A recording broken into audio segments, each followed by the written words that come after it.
करवा चौथ की कथा। करवा चौथ का व्रत कार्तिक मास की कृष्ण पक्ष की चतुर्थी को मनाया जाता है। इस दिन सुहागिन स्त्रियां अपने पति की लंबी उम्र के लिए व्रत करती हैं। करवा चौथ यानी करवा और चौथ चतुर्थी तिथि को होने वाली इस पूजा में मिट्टी के बर्तन यानी करवे का बहुत महत्व है। पति पत्नी के बीच परस्पर प्रेम और विश्वास को बढ़ाने वाला करवा चौथ के दिन शिव परिवार की पूजा की जाती है। इस दिन सुहागिन महिलाएं बहुत श्रद्धा से भगवान शिव, देवी पार्वती, गणेश और कार्तिकेय की पूजा करती हैं। शिव पार्वती से अपने सुखद वैवाहिक जीवन की कामना करती हैं। इस दिन चंद्रमा की पूजा का भी अत्यधिक महत्व है। पति की लंबी उम्र के लिए रखा जाने वाला यह व्रत चंद्रमा को अर्घ्य देने के बाद ही पूरा होता है।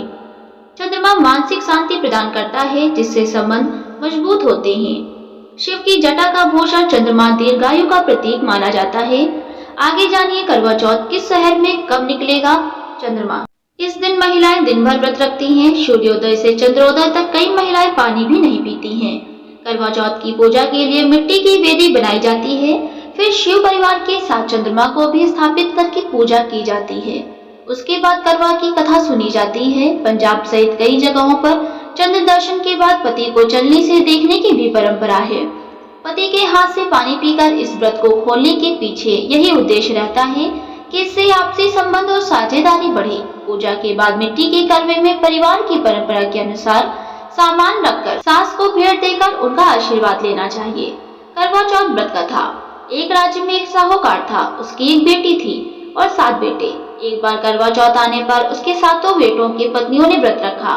बेटी ने भी यह व्रत रखा, लेकिन भूख प्यास से बेहाल हो गई। वह चंद्रमा को अर्घ्य दिए बिना खाना नहीं खाना चाहती थी।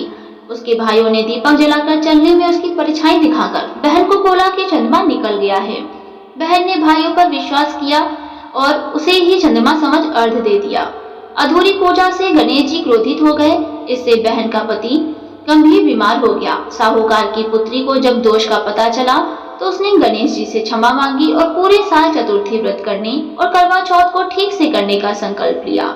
इसके बाद गणेश जी प्रसन्न हुए और वो सुखपूर्वक अपने पति के साथ रहने लगी।